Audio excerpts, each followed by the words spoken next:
Incendie dans un secteur du quartier Mbromain résidentiel escampement gris. Nous sommes à Bingerville. Cet incendie est survenu aux alentours de 22 h le 4 novembre dernier. Il y a une dame qui a commencé à crier « Aidez-moi au secours, secours ». Mon mari a mis feu dans la maison. Jusqu'à les sapeurs-pompiers sont venus. Tout est déjà brûlé. C'est une bouteille de gaz, c'est ça qui a causé tout ça là. Ici, l'incendie a fait au moins 2 blessés selon les riverains. 32 baraques sont également parties en fumée malgré l'intervention des sapeurs-pompiers militaires venus d'Abidjan. Autre lieu, Carrefour à Bata.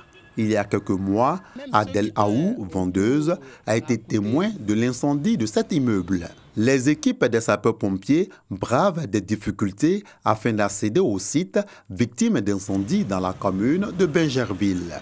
Au nombre des obstacles, les faux appels de détresse et la distance à parcourir lors des interventions. 1 heure minimum, le temps mis par les soldats du feu. Le temps de quitter l'Indénié, Cocody et tout ça, pour être ici à Bingerville, je pense que c'est quand même un temps chose compliquée.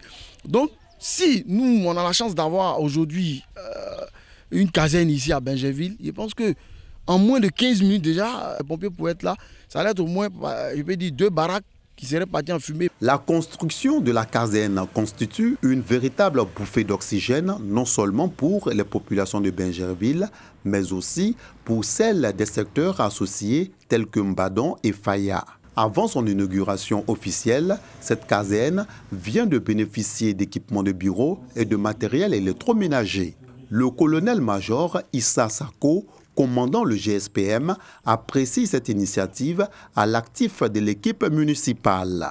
L'acte de ce jour va permettre, avant la remise officielle de la caserne, d'améliorer considérablement les conditions d'existence de nos hommes sur la commune de Bingerville. Je voudrais vous en remercier au nom de monsieur le chef d'état-major général des armées. Vous exprimez toute la reconnaissance du GSPM pour le souci que vous avez de vos concitoyens. D'un coût de plus de 150 millions de francs CFA, la caserne des sapeurs-pompiers militaires de Bingerville est un bâtiment R+1 fait pour accueillir environ 150 agents. Les travaux ont été entamés le 5 janvier 2019. C'est une promesse de campagne du député-maire Issouf Doumbia. Je tenais au passage à saluer le Premier ministre, M. Ahmed Bakayoko, qui a été un soutien fort pour cette jeune équipe. Vous voyez ce bâtiment juste derrière nous, c'est la participation, celui-là. C'est le Premier ministre qui a bien voulu nous mettre à disposition des moyens pour construire ce bâtiment. Parce qu'au début, c'était juste ce bâtiment que le conseil avait décidé de construire. Mais on a le colonel-major Issa Sako qui voulait bien voir cette caserne avec toutes les commodités et il nous a demandé de rallonger quand même notre budget et de faire ça pour eux.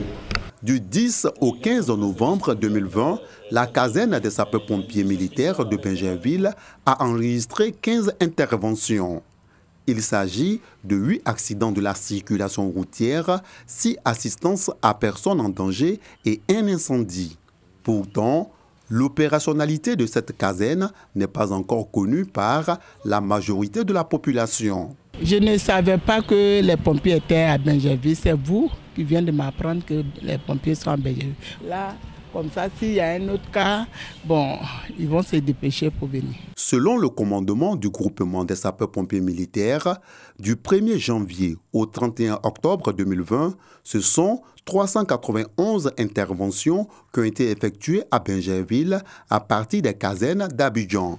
On note, entre autres, 191 accidents de la circulation routière, 29 incendies, 47 malades transportés, 16 femmes en travail.